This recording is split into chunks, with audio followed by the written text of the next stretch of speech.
आज हम जानते हैं ह्यूमन रिप्रोडक्टिव सिस्टम के मेल गैमेट के बारे में, या फिर जैसे हम बोलते हैं स्पर्म या फिर स्पर्मेटोजोआ।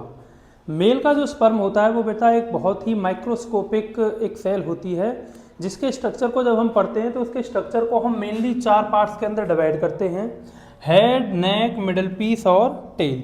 सबसे ऊपर वाला जो पोर्शन हमें देखने को मिलता है इसे हम बोलते हैं बेटा हेड वाला रीजन। और हेड वाले रीजन में हमें मेनली 2 चीज़ देखने को मिलती हैं। एक तो होती है टिप के ऊपर एक एंजाइम फिल होता है, इस रीजन को हम नाम देते हैं बेटा एक्रोजोम। एक्रोजोम एक बहुत ही मेन रोल प्ले करता है स्पर्म की लाइफ में, क्योंकि ये क्या करता है, एक्रोजोम के अंदर पाए जाते हैं लाइसिन एंजाइम। और ये लाइसिन एंजाइम क्या करते हैं, जब ये स्पर्म मूव कर फीमेल गैमेट के पास पहुंचता है तो फीमेल गैमेट के बाहर की जो लेयर होती है जिसे हम बोलते हैं जोना पेलुसिडा, उस जोना पेलुसिडा को डाइजेस्ट करने का काम जो होता है वो किसका होता है, एक्रोजोम का होता है, क्योंकि एक्रोजोम के अंदर फिल होते हैं कौन से, लाइसिन एंजाइम। और इन लाइसिन एंजाइम का नाम क्या है बेटा, इन्हें हम नाम देते हैं हाइलुरोनिडेज या फिर एक्रोजिन या फिर जोना लाइसिन। तो हेड में सबसे पहला जो मेन पार्ट है वो होता है एक्रोजोम, और एक्रोजोम का काम क्या है, लाइटिक एंजाइम प्रेजेंट होते हैं जो जोना पेलुसिडा ऑफ ओवम की जो बाहर वाली लेयर है उसको क्या करेंगे, डिग्रेड करेंगे।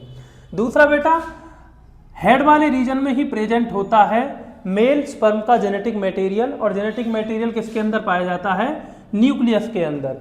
तो हेड वाले रीजन में 2 मेन चीज देखने को मिलती हैं, एक तो होता है एक्रोजोम और एक होता है न्यूक्लियस, जिसके अंदर स्पर्म का हैप्लॉइड क्या होगा, कंटेंट प्रेजेंट होगा, जेनेटिक मटेरियल प्रेजेंट होगा।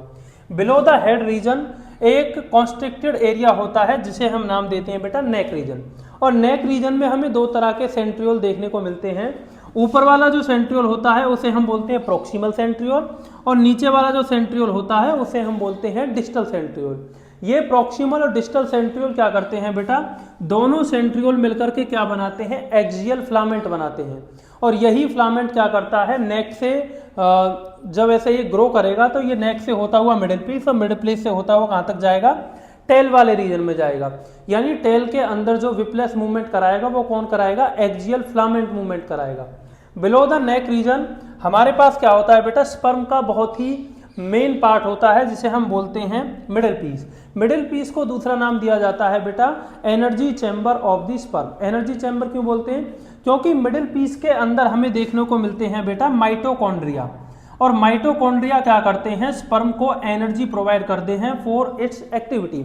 यानी स्पर्म जो भी मूवमेंट करेगा, जो जिस भी तरह की एक्टिविटी करेगा, उस सब के लिए जो एनर्जी प्रोडक्शन होगा, एनर्जी की जो रिक्वायरमेंट है, वो एनर्जी कौन प्रोड्यूस कर रहा है, माइटोकॉन्ड्रिया। और इसी माइटोकॉन्ड्रिया जो होता है मिडिल पीस के अंदर, ये कैसा होता है, स्पाइरली अरेंज्ड होता है, यानी लीनियर अरेंज नहीं होता, स्पाइरली फॉर्म में अरेंज होता है। इसके ऊपर एक सीट होती है जिसे हम नाम देते हैं नेबनकन सीट।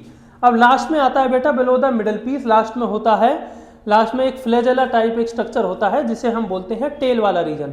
और इसी टेल वाले रीजन की वजह से स्पर्म क्या करता है बेटा, मोटिलिटी शो करता है, यानी एक प्लेस से दूसरी जगह क्या करेगा, स्पर्म मूव करेगा।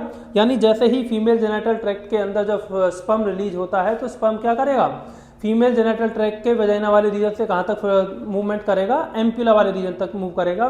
तो वो मूवमेंट किसकी वजह से शो हो रही है, टेल की वजह से शो हो रही है। और टेल के अंदर जो फिलामेंट बना है वो किसकी वजह से बनता है, नेक वाले रीजन के अंदर जो प्रोक्सिमल और डिस्टल सेंट्रियोल हमें देखने को मिलते हैं। तो आई होप आपको ह्यूमन मेल का जो स्पर्म होता है, जो मेल गैमेट होता है, उसके बारे में जानकारी मिली होगी कि किस तरह का स्ट्रक्चर होता है और कौन कौन से पार्ट होते हैं। तो ऐसे ही इन्फॉर्मेटिव वीडियोज़ के लिए, बायो से रिलेटेड कंटेंट के लिए मेरे पेज बायोबंजर 20 को फॉलो करें। Thank you so much.